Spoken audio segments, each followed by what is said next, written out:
Welcome back. రాజకీయాలంటేనే 10 మందిని నడిపించాల్సినవి. ప్రజాస్వామ్యాన్ని నడిపించడం అంటే ప్రజల్ని నడిపించడం అని అర్థం. మరి అలాంటి ప్రజాస్వామ్యానికి ప్రాణంగా ఉండాల్సిన నాయకులు ఇప్పుడు ఇలా తమ హుందాతనాన్ని మరిచి విమర్శలు చేసుకోవడం సబబేనా? ఇలా తమ ఆక్రోశాన్ని బయట పెట్టుకొని ప్రజల్లో చులకనైపోతే అది ఎవరికి నష్టం? పోయేది ఎవరి పరువు? ప్రజాస్వామ్యంలో నాయకులు అందరికీ ఆదర్శంగా ఉండాలి. వారి మాట 10 మందికి మంచి చేయాలి. వాళ్లు విమర్శించాల్సి వస్తే అది సద్విమర్శగా ఉండేలా చూడాలి. అంతేకాని వాళ్ల మాటలు ప్రజల్ని రెచ్చగొట్టేలా ఉండకూడదు.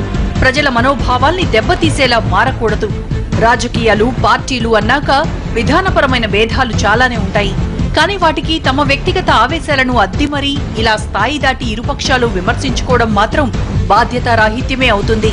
అమరావతి రాజధాని నిర్మాణంలో, ప్రజా రాజధాని నిర్మాణంలో మనం కూడా భాగస్వాములు అవ్వాలని ఇవాళ కాంగ్రెస్ పార్టీలో, వైఎస్ఆర్ కాంగ్రెస్ పార్టీలో ఉన్న నాయకులంతా కూడా, ప్రధానంగా శాసనసభ్యులంతా కూడా తెలుగుదేశం పార్టీలో చేరుతా ఉంటే ఇతను డిప్రెస్డ్ మూడ్లోకి వెళ్ళాడు. ఆ డిప్రెస్డ్ మూడ్లో టాబ్లెట్స్ వేసుకున్నప్పుడు ఏంటంటే ఈ భాష వస్తూ ఉంటుంది. ఒక్కసారి ఎలివేటెడ్ అయిపోతాడు, ఒక్కసారి ఇలా డిప్రెస్ అయిపోతాడు. అది అతను తప్పు కాదు, ఆ జబ్బు నైజం. కాబట్టి అది ఆ పర్సనాలిటీ డిజార్డర్ అనే మానసిక వ్యాధికి ఆ మెడికేషను, ఆ మందులు జాగ్రత్తగా తీసుకోమని కుటుంబ సభ్యులకు కూడా అప్పీల్ చేస్తూ ఉన్నాను. అదేవిధంగా పార్టీ నాయకులు కూడా కొద్దిగా జాగ్రత్తగా ఉండమని చెప్పి కోరుతా ఉన్నాను. మానసిక పరిస్థితి మీద, నారా చంద్రబాబు నాయుడు గారి మానసిక పరిస్థితి మీద, లేకపోతే నారా చంద్రబాబు నాయుడు గారి వియంకుడు బాలకృష్ణ గారి మానసిక పరిస్థితి మీద, లేకపోతే నారా చంద్రబాబు నాయుడు గారి సోదరుడు నారా రామూర్తి నాయుడు గారి మానసిక పరిస్థితి మీద ఒకసారి వైద్యుల దగ్గరికి వెళ్దామని చెప్పేసి మీ ద్వారా నేను మంత్రులకి తెలియజేస్తా ఉన్నాను. మనది ప్రజాస్వామ్యం. ఓట్లేసి నేతల్ని గెలిపించేది ప్రజాప్రతినిధులుగా మనకు సేవలందిస్తారని, ఓట్లేసిన తమను ఏదో ఉద్ధరిస్తారని అనుకుంటారు.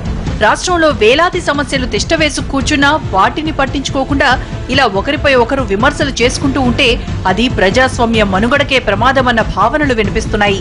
ఎన్నికల వేళలో మన నేతల మాటలు కోటలు దాటితే ఇప్పుడు మాత్రం హద్దులు దాటుతున్నాయి. లూటీ చేసిన వాడు, 16 నెలలు జైలు పోయొచ్చిన వాడు, 11 కేసుల్లో తొలి ముద్దాయిగా ఉన్నవాళ్లు, సిబిఐ 43,000 కోట్లు నిర్ధారణ చేయబడినటువంటి వాళ్ళు, మళ్ళా తిరిగి 11 కేసుల్లో ఏ రోజు ఏ కోర్టు కన్విక్షన్ పడుతుందో ఆందోళన ఉన్నటువంటి మతిస్థిమితం కోల్పోయిన జగన్మోహన్ రెడ్డి మాడితే మా కార్యకర్తలు, మా నాయకులే కాదు, ఈ రాష్ట్రంలో ఉన్న ప్రజలు కూడా పట్టించుకునే పరిస్థితుల్లో లేరు. ప్రజలంతా చెప్పులతో కొట్టండి అని చెప్పి అసందర్భంగా మాట్లాడడం అనేది నేను తీవ్రంగా ఖండించవలసిన అవసరం ఉంది. ఎందుకంటే ఒక జైల్లో ఉండి మతిస్థిమితం లేక అధికారం పోయి మొన్న ఎన్నికల్లో ప్రజలంతా చెప్పులతో కొట్టి నువ్వు మాకు వద్దు పోరా అని చెప్తే వెళ్ళిపోయిన వ్యక్తి ఈవేళ అంత అసభ్యంగా సంస్కారం లేకుండా మాట్లాడడం అనేది తీవ్రంగా ఖండించవలసిన అవసరం ఉంది. రాజకీయాల్లో ప్రత్యర్థులపై విమర్శలు సహజమే. ప్రభుత్వ తీరుని ప్రతిపక్షాలు ప్రశ్నించడం, ప్రతిపక్షాల అలసత్వంపై ప్రభుత్వ నేతలు అడపాదడపా నోరు పారేసుకోవడం కామనే. సర్కారు తప్పుల్ని ఎండగట్టేందుకే ప్రతిపక్షం అన్నట్లుగా అవసరం ఉన్నా లేకపోయినా విమర్శించడం, అది కాస్తంత కటువైన పదాలతో విమర్శించడం ఇప్పుడు కంగారు పుట్టిస్తోంది. ఒకప్పుడు కేవలం విమర్శల కోసం పేల్చే ఈ మాటల తూటాలు ఇప్పుడు రాజకీయ ప్రత్యర్థుల మీద తమ ఆధిపత్యాన్ని నిలబెట్టుకోవడానికా అన్నట్లు మారిపోయాయి.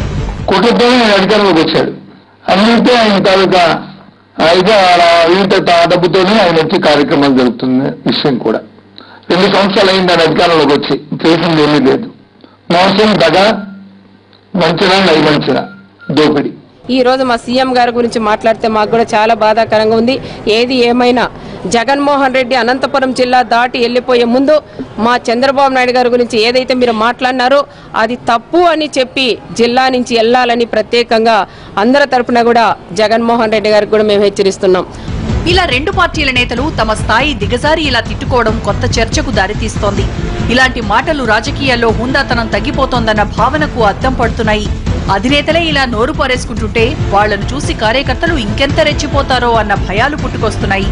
నేటి రాజకీయాల్లో జనం గురించి కన్నా తమ గురించి, తమ రాజకీయ భవిష్యత్తు గురించే ఎక్కువ ఆలోచించే నేతలే ఎక్కువయ్యారు. రాజకీయ ఆధిపత్యం అంటే ప్రత్యర్థుల మీద మాటల దాడి చేయడమే అనుకుంటున్నారు.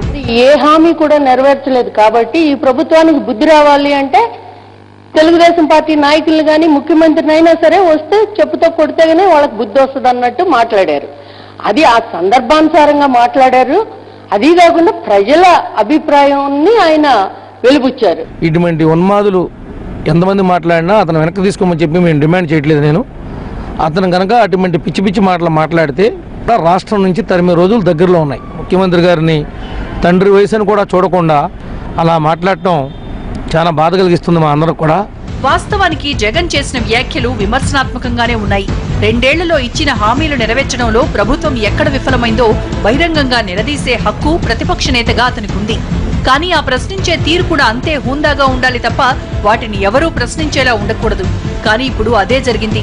జగన్ చేసిన విమర్శల కన్నా ఆయన వాడిన పదజాలాన్ని అధికార పార్టీ నేతలు తీవ్రంగా వ్యతిరేకిస్తున్నారు. శ్మశాన వాటికలో శవాలపైన ఈయన ఈరోజు రాజకీయ మేడలు కట్టాలని ఊహాలోకంలో ఉండి అవి నెరవేరకపోవడంతో ఒక ఫ్రస్ట్రేషన్లోకి వెళ్ళి ఈరోజు ప్రవర్తిస్తున్నాడు. ప్రజలు దీన్ని అందరినీ కూడా గమనించాలి. ఎదుటి వ్యక్తిని వేలెత్తి చూపించేటప్పుడు మన వైపు కూడా 3 వేళ్లు చూపిస్తాయన్న సంగతి గుర్తుంచుకోవాలి. రాజకీయాల్లో ఈ విషయంలో మరింత జాగరూకతతో ఉండాలి. కానీ ప్రతిపక్ష నేత చేసిన వ్యాఖ్యలను సమర్థంగా తిప్పికొట్టాల్సిన అధికార పార్టీ నేతలు కూడా తమ ఆవేశకావేశాలను జోడించి విమర్శలు చేయడం కూడా ఈ అగ్నికి ఆజ్యం పోసిందనే చెప్పాలి. ప్రస్తుతం అధికార ప్రతిపక్షాల మధ్య సాగుతున్న మాటల పోరు ఆధిపత్య లక్ష్యంగానే సాగుతున్నట్లు కనిపిస్తోంది తప్ప వాటి వెనుక ప్రజా ప్రయోజనం అన్నది దాదాపుగా శూన్యమైపోయింది. ప్రజల కేంద్రంగానే విమర్శలు మొదలుపెట్టినా ప్రతి విమర్శలు మొదలయ్యాక వాటి రూటే మారిపోతోంది.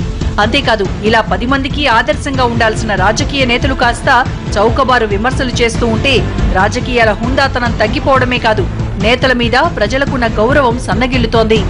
50-60 సంవత్సరాల మన రాజకీయ చరిత్ర ఒకసారి సమీక్షించుకుంటే రాజకీయాల స్థాయి ఎంత దిగజారిపోయిందో అర్థమవుతుంది.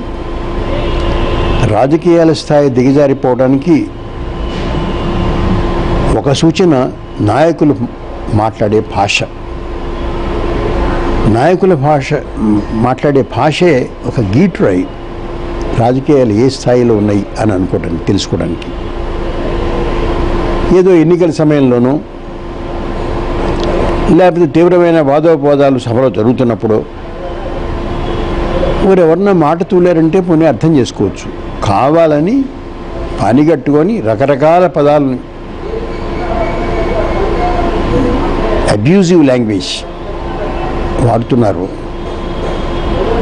ఇది రాజకీయాలు ఎంత దిగజారిపోయాయో ఇంతకంటే వేరే దాఖలా అక్కర్లేదు. అంశం ఏదైనా కావచ్చు, రాజకీయ నాయకులకు ఉన్నంత ఆగ్రహావేశాలు సామాన్యుడికి ఉండవు. వారి రోజువారీ కష్టాల మధ్య బతుకీడ్చే బడుగు జీవికి ఇవన్నీ అనవసరం. తన పూట గడిచేది ఎలాగో అన్నదే అతని ముందున్న పెద్ద సమస్య. వాళ్ల బాగోగులు చూడాల్సిన నేతలు మాత్రం ఇలాంటి హద్దులు దాటి మాటలతో రెచ్చగొట్టే వ్యాఖ్యలు చేయడం మాత్రం ఏమాత్రం సమర్థనీయం కాదు.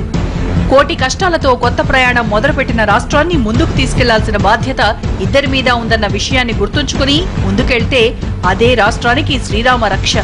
అది వదిలేసి పరస్పరం మాటల తూటాలు పేల్చుకుంటే చివరికి ప్రజాస్వామ్యమే అపహాస్యమవుతుంది.